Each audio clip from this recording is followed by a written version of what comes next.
Have you ever wondered how pro painters achieve those jaw-dropping miniatures paint jobs? Or maybe you just want to take your painting skills to the next level? Well, you're in the right place.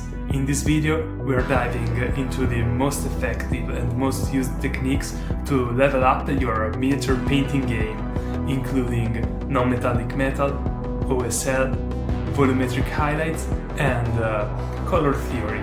So stick around, because by the end of this video you'll have the tools to paint like a pro. Let's get started.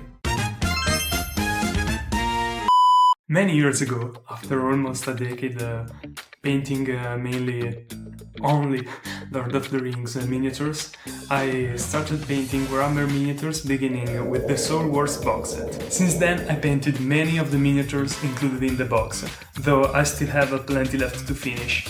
Generally, I'm not a big fan of batch painting. I prefer to take one miniature, choose a color scheme that I like, and then focus more about quality than on painting a lot of miniatures and having to rush through all of them just to finish a lot of minis in a few times. One thing I've always avoided over the years, however, is painting those beautiful centerpiece miniatures. When watching at them, I've always felt excited about how they could have come out, about what I could have realized on them, but at the same time also scared of screwing everything up and having one beautiful miniature not that beautifully painted. So I've always avoided painting those minis. Now I realize how irrational that fear was, and that painting these miniatures can only help me improve under various aspects.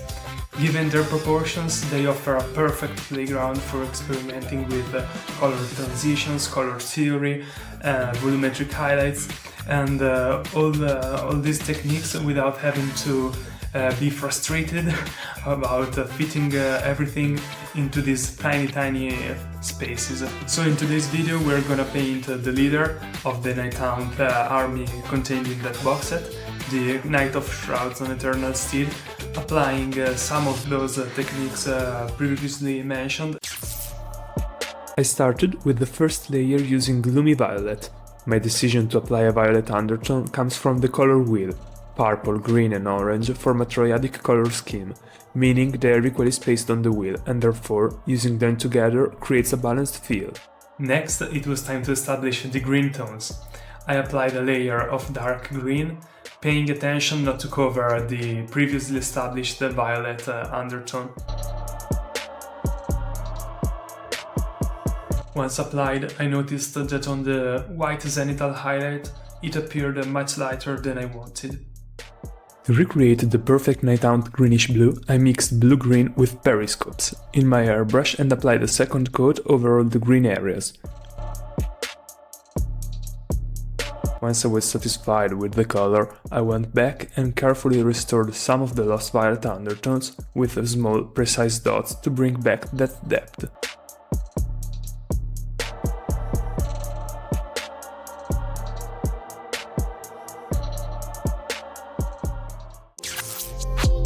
For the bones, I chose German Camouflage Orange Ochre. This decision was mainly driven by the fact that this color has a nicely orangey tone, which, as we've seen before, is one of the three colors in this triadic color scheme. I started by applying a base coat of orange ochre to all the bones, followed by a wash with diluted sepia ink.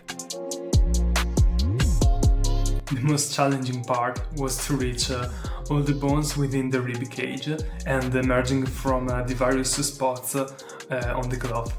So that's the reason why I decided to paint the bones first, to avoid spilling over the already finished cloth while trying to reach all those areas. To highlight the bones, I gradually added more ivory to the orange ochre. The ivory helped desaturate the punchy look of the base coat, creating a more natural tone.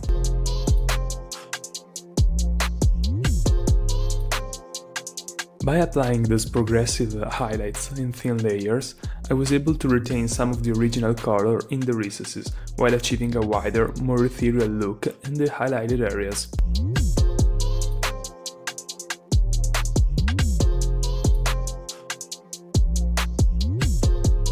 As you can see, layering a thin application over the darkest sepia shaded areas helped soften the shadows while keeping them visible and effectively selling the effect of aged, rotten bones. For the final touches, I applied small dots and fine lines of almost pure ivory, adding definition and realism to the details.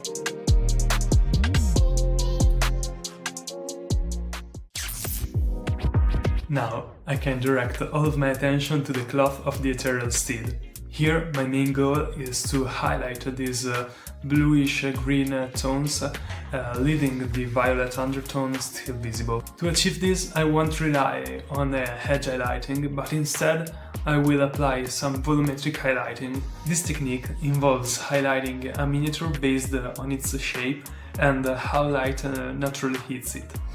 And depending on the shape of what you're painting, the highlights placement and intensity may vary. To do this, I start by applying the same mixture of periscopes and blue-green used with the airbrush, adding a bit more blue-green this time. I apply it mostly to the upward-facing areas, while beginning to define some shapes, such as the ribs visible through the cloth and the areas where small amounts of muscle remain attached to the bones, like on the legs and neck.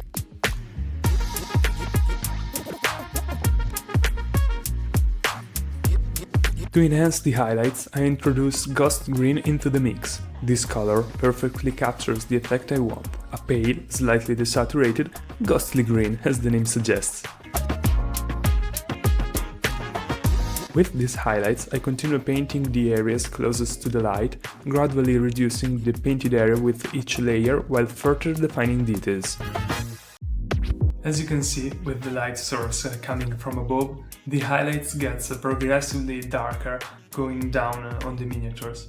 I then only add the lightest highlights on the top part of the minis, enhancing contrast.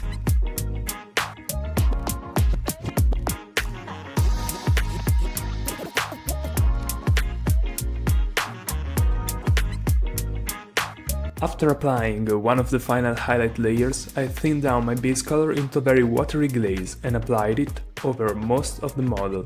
This step helps smooth transitions and creates a more cohesive look, allowing me to proceed with the final highlights.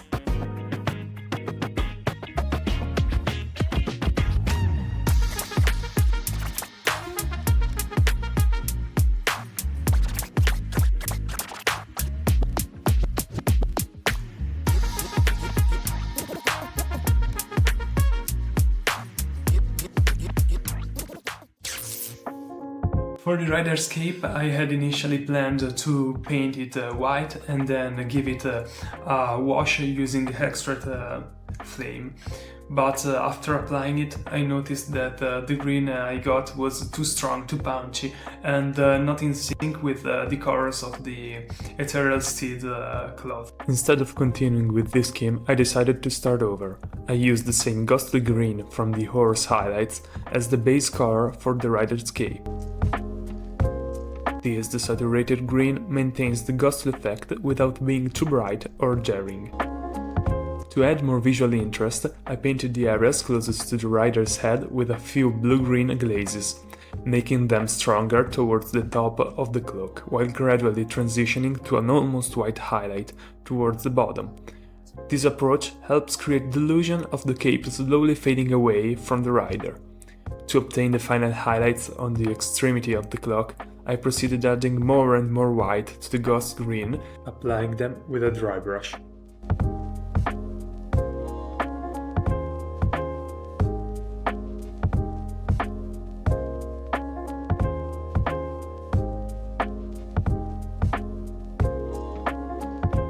To finish the paint job off, I applied a very diluted pure white in the most exposed and farther areas.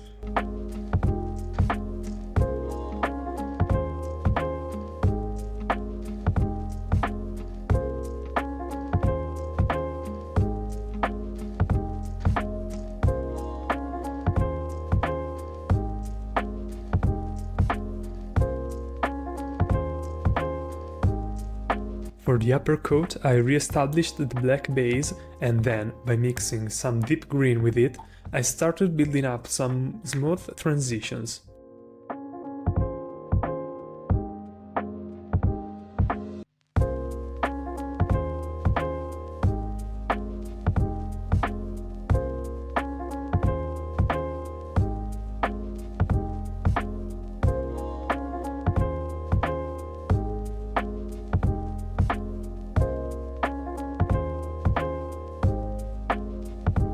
In this phase, I try to always remember where the light is coming from and painting my highlights according to that.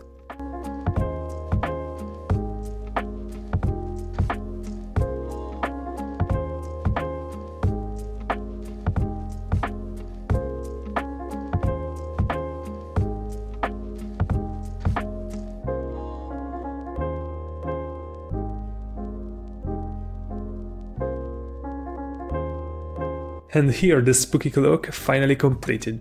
I have to say that I'm pretty happy about how it turned out. For this sword, the helmet and all the other metallic bits, I decided it was finally time to do some non-metallic metal. And in future videos we are going to take a deep dive on this technique, so if you're interested, stay tuned. The perfect color for my non-metallic metal was a rusty bronze. It perfectly completed my triadic color scheme with an orange tone that fits perfectly with the green and the violet tones I already established on the rest of the miniature. To do so, I picked my hot orange, flat brown and ivory. The flat brown mixed with some black to desaturate and darken it a bit was the perfect starting point. All the layers applied during this phase were very thinned down to help create some smooth transitions.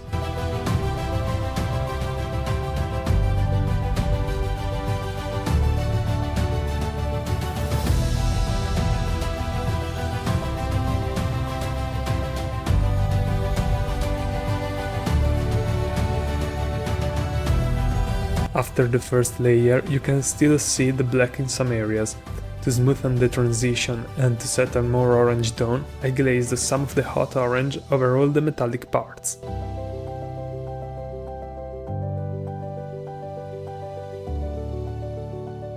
But why is non-metallic metal a preferred option when painting your display pieces? Well, the answer is that even though it is more difficult to achieve a result that visually read as metal, with this technique you have the full control over the light and the reflection on your metallic parts. The next step was to gradually add more and more ivory to the mix, painting smaller areas each time.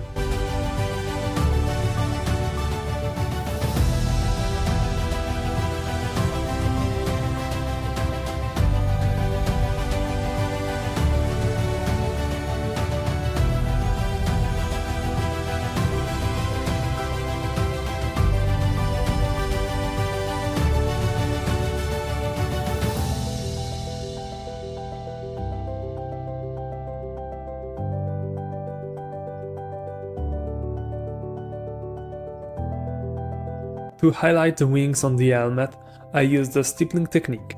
Basically, I applied some dots, making them more dense towards the brightest parts and painting fewer going toward the recesses areas. This way, the effect that I got was of almost a hammer forged metal, irregular and with the sign of the hammer hits still visible. And after some final scratch and highlight, this is the effect that I got.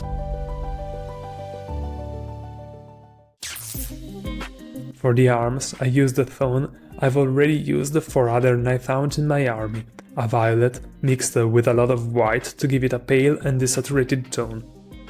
Now, to add a bit of interest, I painted the color scabbard with some red, highlighting it with hot orange and some ivory.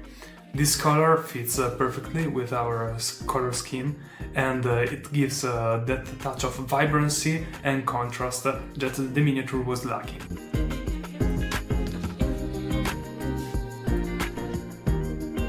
The final touch was painting the hourglass.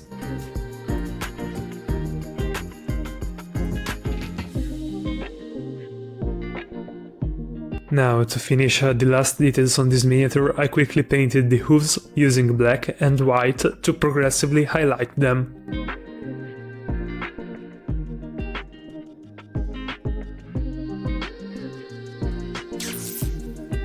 Now, to proceed further, I need to firstly complete the grainy texture on the base by dry brushing it with some grey. I needed to do so because next I'm going to apply Valhalla Blizzard using my sculpting tools. I used this snow effect to keep it coherent with the other bases of my army. Now, it's finally time to give the miniature that final kick by painting some OSL, coming from the flames underneath his hooves and on the tail. First, I applied a white base coat over all those areas. I used my brush first and then took advantage of my airbrush to blend these areas with the rest of the minis, and to set up some of the light reflecting on the horse legs and some bits of the cloth. I then applied the X-ray flame over all those areas, and on the snow to simulate the light of the flames reflecting over it.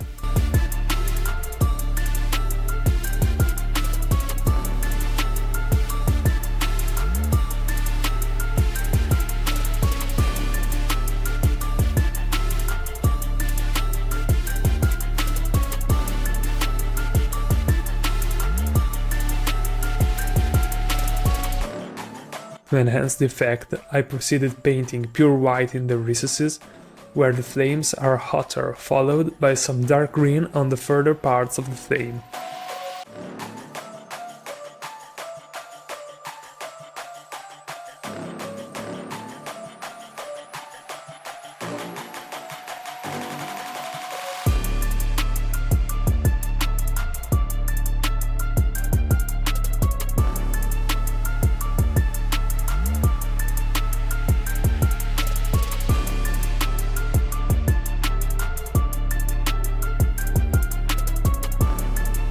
To blend all together, a final glaze with X-ray flame was applied all over the flames.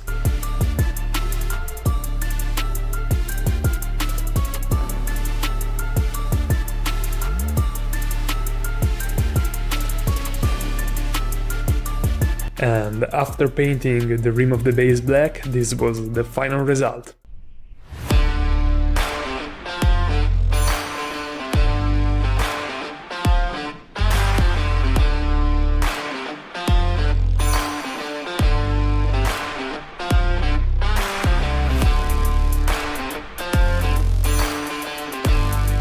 This miniature has been a quite challenging paint job, despite the difficulty reaching all the bones areas.